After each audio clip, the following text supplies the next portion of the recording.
नमस्कार, SME express में आपका स्वागत है। आज के सेशन में जहां एक तरफ हम लेटेस्ट डेवलपमेंट्स पर इंडस्ट्री की राय लेंगे, तो वहीं दूसरी ओर ग्रीन ग्रोथ पर फोकस करेंगे ताकि उद्यमी खुद को बदलते दौर के लिए तैयार कर सकें। हमें ज्वाइन कर रहे हैं लुधियाना से Upkar Singh Ahuja, president chamber of industrial and commercial undertaking CICU। Jaipur से हैं Suresh Agarwal, president federation of Rajasthan trade and industry 40। और कोलकाता से मौजूद हैं Arnab Chakraborty, director India UN's Empretec programme. आप सभी का शुक्रिया, थैंक यू।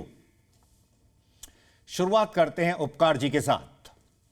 उपकार जी, स्टील इंपोर्ट पर जो प्रस्तावित सेफगार्ड ड्यूटी की बात है, इस पर आपको लोकल इंडस्ट्री से क्या फीडबैक मिल रहा है? लुधियाना में बड़े पैमाने पर इंडस्ट्रीज की स्टील पर निर्भरता है। इस कदम के प्रोडक्शन कॉस्ट के लिए क्या मायने होंगे?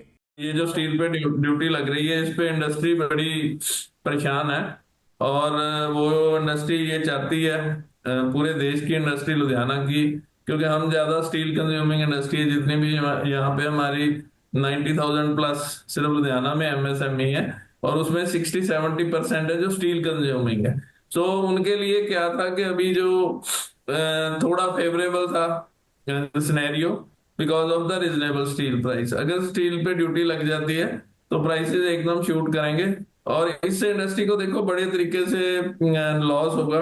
एक तो हमें ग्लोबल मार्केट में compete करना पड़ता है, हमारे जो उससे हमें पहले ही रेट जो दूसरे कंट्री है जैसे चाइना, थाईलैंड, ताइवान, वियतनाम, इनके साथ हमें compete करना पड़ता है और चाइना में रेट पहले ही काफी कम है स्टील के। सो उसके लिए हम अनकम्पिटिटिव हो जाते हैं और उनका इंफ्रास्ट्रक्चर, उनका जो पोर्ट का उनकी एफिशिएंसी है वो हमारे यहाँ ऑल्दो देयर इज इम्प्रूवमेंट पर उतनी आ नहीं पाई है। सो एक्सपोर्ट मार्केट में हमें काफी हिट है।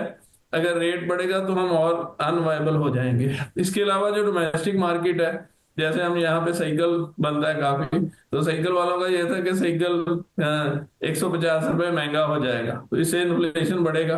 ऑलरेडी GDP लो है। सो इसलिए इस वजह से इंडस्ट्री चाहती है कि ये जो इम्पोर्ट ड्यूटी है वो ना लगाई जाए।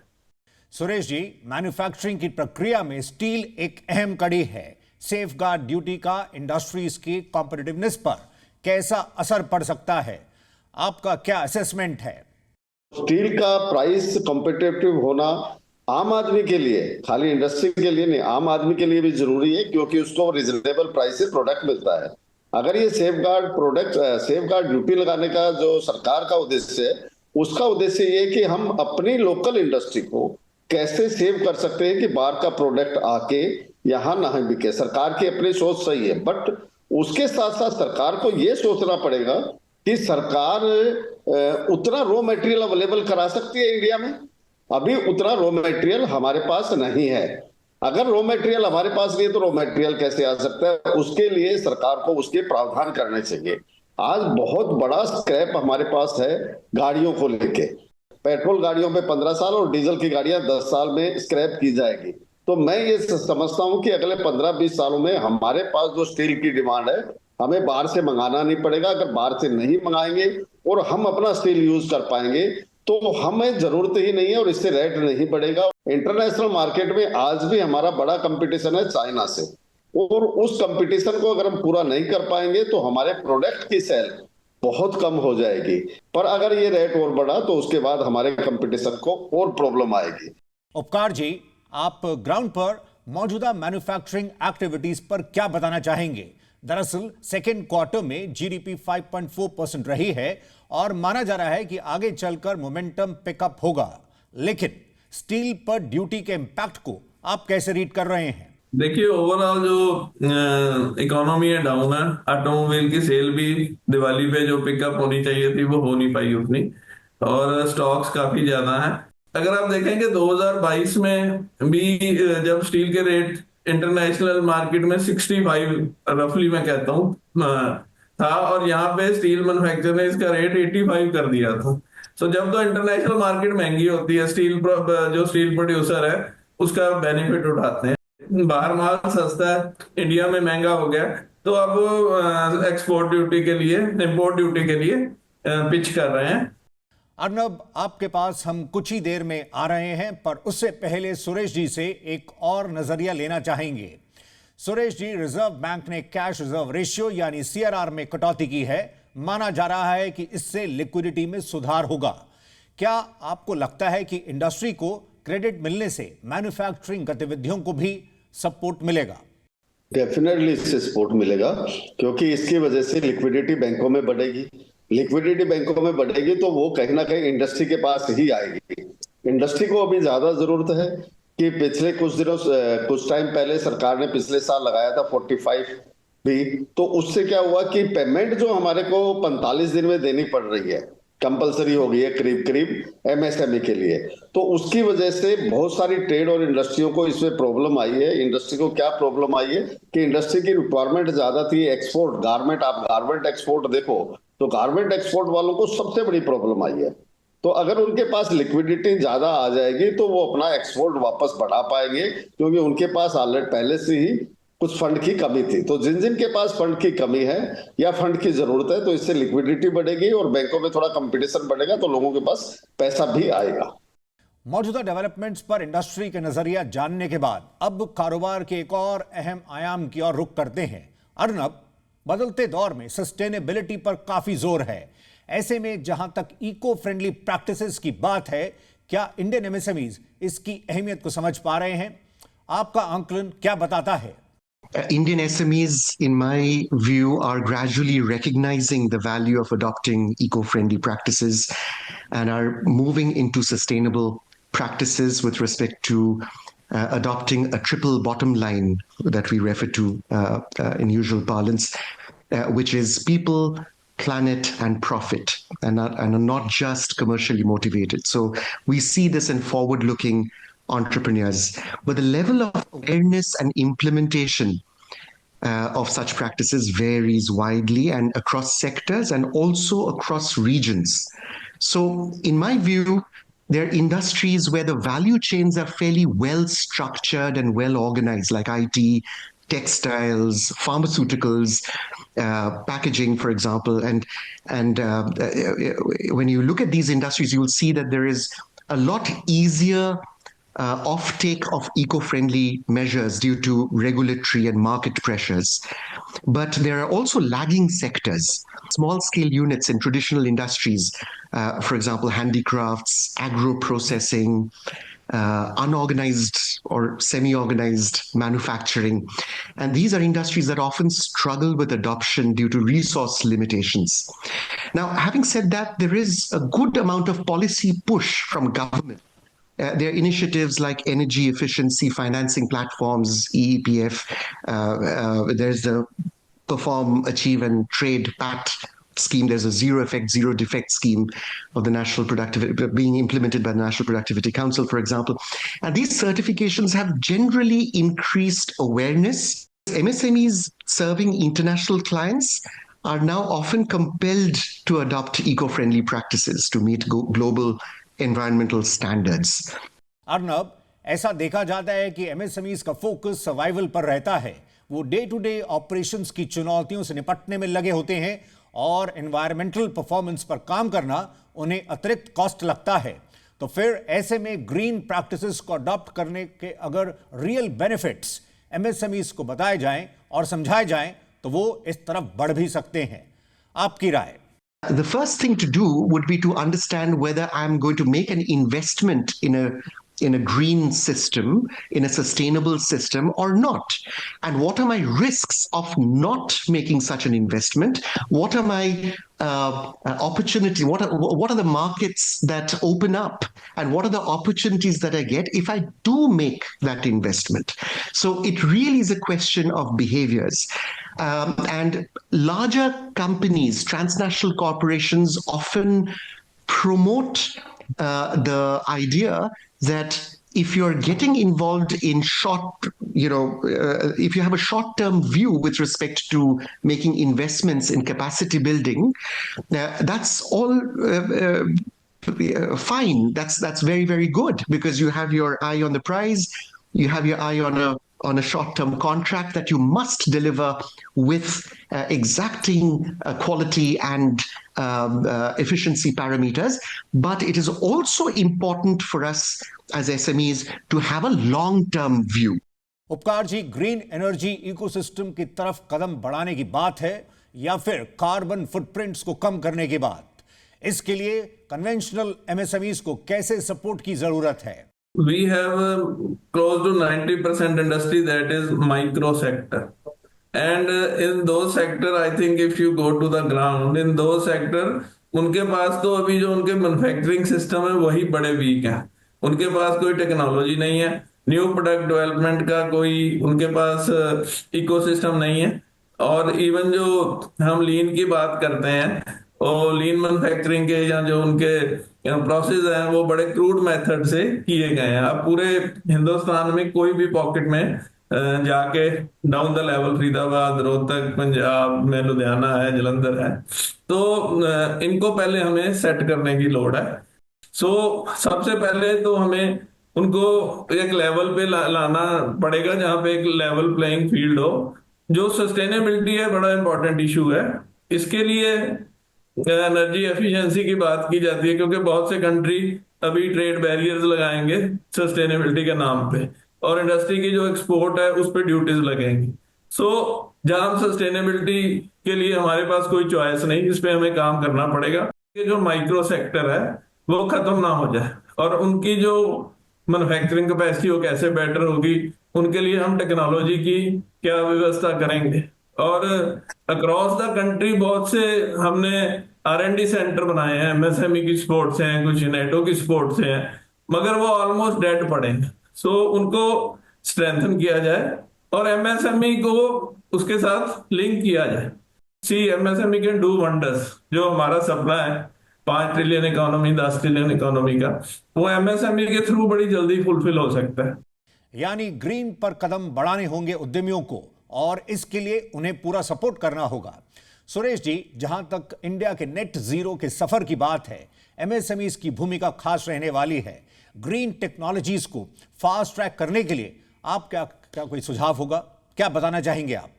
हम राजस्थान की बात करें तो राजस्थान में R&D के लिए सरकार ने 2-3 सेंटर तो जरूर खोले हैं, पर वो आम आदमी की पहुंच से, खासकर एमएसएमई की पहुंच से दूर है क्योंकि उनको एमएसएमई को नॉलेज ही नहीं है।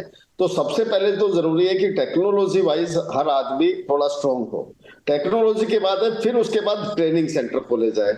और एरिया वाइज अभी भी हमारे हिंदुस्तान में क्या area wise product wise market नहीं है कि ये प्रोडक्ट, जैसे राजस्थान में मकराना का मार्केट एक जगह है, सेकंड हम चले जाएं कि कपड़े का मार्केट एक जगह है, भीलवाड़ा। तो ऐसे अलग अलग एरिया वाइज मार्केट अगर बनने लग जाए चाइना की तरह, वहीं उनका डेवलपमेंट होने लग जाए, वहीं एक कॉमन फैसिलिटी इस तरह की हो जाए जो हमारे को ग्रीन एनर्जी की तरफ भी लेके जाए, जहां उससे सुविधा भी हो, टेक्नोलॉजी भी हो। जैसे बिल्कुल ये सही बात है कि एमएसएमई इसमें सबसे वीक है, बड़ी इंडस्ट्रियां तो अपना सेटअप कर लेती है। तो इसके लिए सरकार को बहुत ज्यादा जरूरी है कि इन एमएसएमई को सब्सिडी भी किसी भी रूप में दे। और आज की तारीख में सब्सिडी देना सरकार के लिए बड़ा आसान है।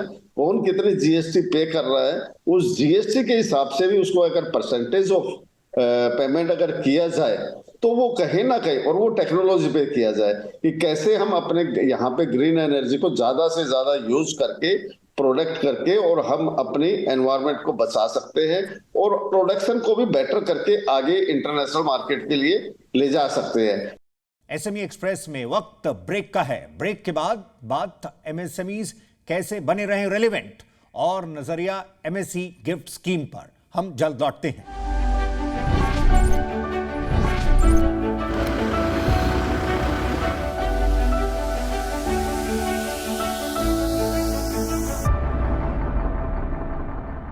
आप देख रहे हैं एसएमई एक्सप्रेस। हमारे साथ मौजूद हैं उपकार सिंह आहूजा, सुरेश अग्रवाल और अर्नब चक्रवर्ती।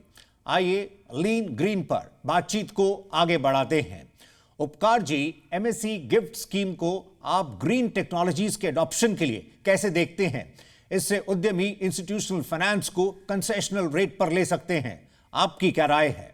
तो ये स्कीम बड़ी अच्छी रहेगी और एमएसएमई डिपार्टमेंट की कोई 10 के करीब स्कीम है, मगर उनका बेनिफिट लेना थोड़ा मुश्किल है। उनको सरल करने की जरूरत है। जो एफिशिएंट एसोसिएशन है उनको सरकार को उनके थ्रू जाके ये चीजें इंप्लीमेंट करनी चाहिए। जैसे हम लीड की बात करते हैं, इसके अलावा एमएसएमई की स्कीम है, या उनको स्ट्रेंथन किया जाए। वो छोटे मोटे अपने R&D सेंटर बना ले या कोई सेंटर फॉर एक्सीलेंस बना ले, ताकि वो एमएसएमई की सपोर्ट कर पाए, क्योंकि उनके पास एमएसएमई को आने में ज्यादा कॉन्फिडेंस फील होता है।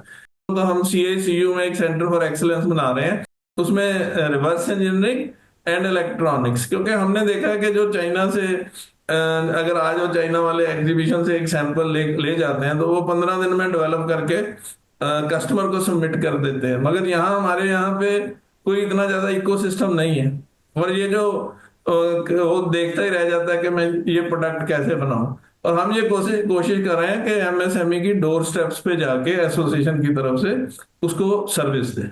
अर्नब, ऐसा मानना रहता है कि स्मॉल बिजनेसेस लार्जर फर्म्स की तुलना में ज्यादा फ्लेक्सिबल होते हैं और कई बार कुछ नई टेक्नोलॉजीज जल्द अडॉप्ट भी कर सकते हैं, लेकिन जागरूकता की कमी उनके लिए चैलेंज बन जाती है। इस पर आपकी क्या राय है?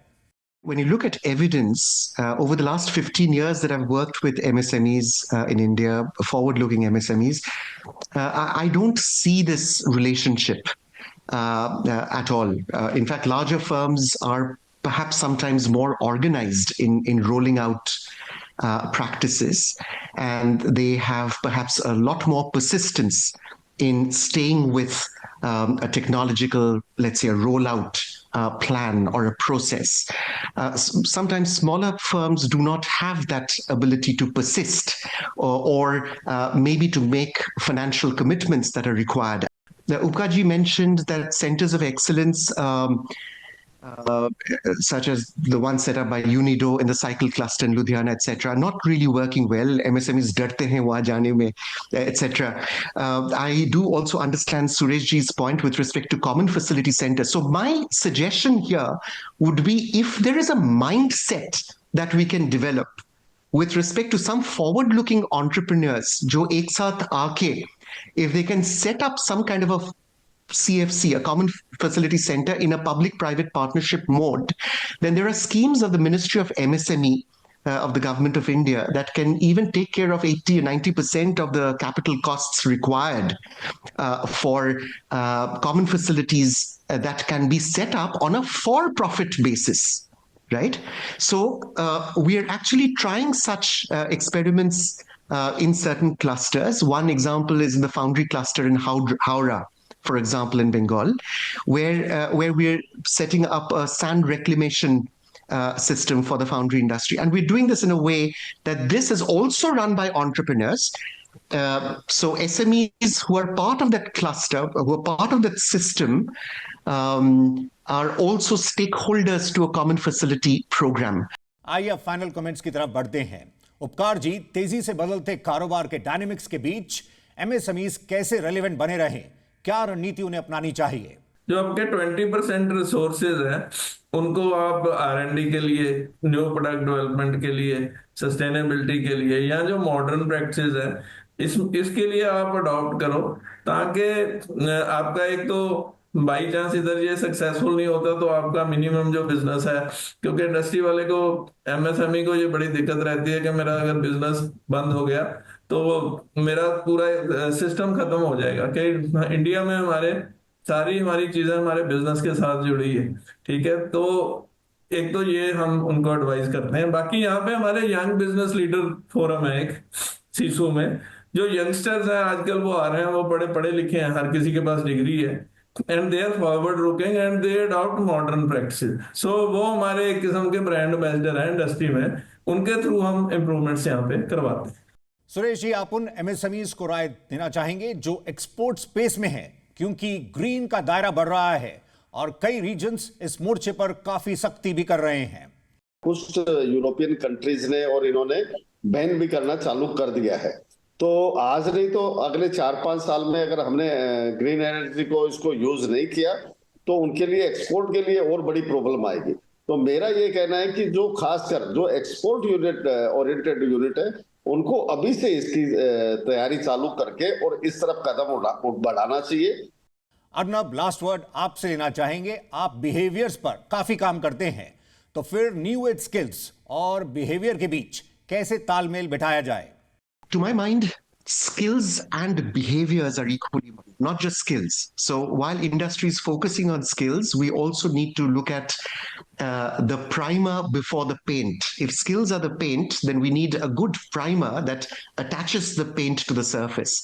So skills are important, and skills are constantly changing. There are new skills that are replacing the old. There's technological innovations taking place which require us to upgrade our skills on an ongoing basis. But what is constant is the ability to hold the skills to the industry, and that is to do with behaviors.